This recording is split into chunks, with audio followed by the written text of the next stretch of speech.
মঙ্গলবার দুপুরে কক্সবাজারে গিয়েছেন জাতীয় নাগরিক পার্টির শীর্ষ নেতা হাসনাত আব্দুল্লাহ, সার্জিস আলম, নাসির উদ্দিন পাটোয়ারি ও তাসনিম জারা। সেখানে আগে থেকে অবস্থান করছেন ঢাকায় নিযুক্ত সাবেক মার্কিন রাষ্ট্রদূত পিটার হাস। তার সঙ্গে হোটেল সি পার্লে এনসিপি নেতাদের বৈঠক হবে বলে জানা গেছে। যদিও এনসিপি বলছে এটি দলীয় নয়, ব্যক্তিগত সফর। এটিও আরও জানাতে যুক্ত হচ্ছেন সহকর্মী আব্দুর রহমান। আব্দুর রহমান, বৈঠক নিয়ে কোনো তথ্য জানা গেছে কিনা বিস্তারিত জানাবেন।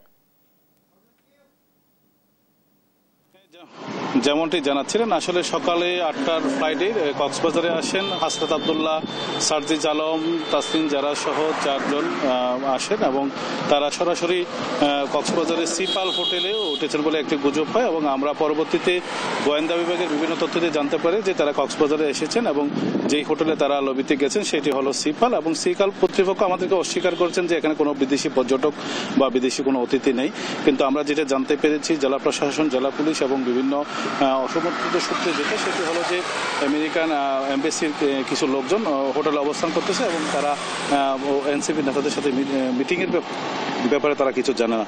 এবং এই বিষয়টা নিয়ে জেলার সর্বত্র তোড়পাড় শুরু হয়েছে। বিশেষ করে বিএনপি কিছু লোকজন এখানে এসে মিটিং করেছে এবং বিভিন্ন ধরনের তারা স্লোগান দিচ্ছিল যে দেশ বিরোধী যে কোনো কর্মকাণ্ডের জন্য তারা এখানে এসেছেন এবং আমেরিকার সাথে কোনো ধরনের গোপন চুক্তি যদি করা হয় তারা সেটা মানবে না বলে জানিয়েছে। এবং নাসির উদ্দিন পাটোয়ারির সাথে মুঠোফোনে আলাপ করে যেটি জানা গেছে, উনি বলেছেন যে আমরা ব্যক্তিগত সফরে কক্সবাজারে এসেছি, এটি কোনো আমেরিকার রাষ্ট্রদূত বা কারোর সাথে আমাদের কোনো মিটিং নেই এবং মিটিংয়ের কোনো বিষয় তারা জানেন না বলে গুজব বলে চালিয়েছেন। এবং হোটেল রয়্যাল টিলিফের যিনি অপারেশন এবং এক্সপা ম্যানেজার রয়েছেন, সেনাবাহিনীর একজন সাবেক কর্মকর্তা, উনি জানিয়েছেন যে তাদের হোটেলে কোনো ধরনের বিদেশি বর্ডার নেই এবং তারা তাদের কাছে তথ্য নেই এবং যেটা বলেছে সেটা সম্পূর্ণ গুজব বলে বলেছেন। আসলে বিষয়টা নিয়ে একটি ধুমজাল তৈরি হয়েছে এবং জেলারা আজকে যেহেতু 5 আগস্টের প্রোগ্রাম চলতেছে, ঢাকায় প্রধান উপদেষ্টা সহ কক্সবাজারে বিভিন্ন জেলায় বিভিন্ন ধরনের সমাবেশ হচ্ছে, এই সময়ে একটি গুরুত্বপূর্ণ সময়ে কক্সবাজারে যে প্রোগ্রামটি হচ্ছে সেটি যদি হয়ে থাকে তাহলে কেন হচ্ছে এবং এটা নিয়ে নানা মনে প্রশ্ন দেখা দিয়েছে। এবং এটার যে তথ্যসূত্র সেটি হয়তো আমরা আরও কিছুক্ষণ পরে এবং আরেকটা খবর পেলাম যে ওনারা হোটেল ত্যাগ করেছেন এবং ওনারা পিছনের দরজা দিয়ে কক্সবাজার ত্যাগ করে তারা চলে গিয়েছেন।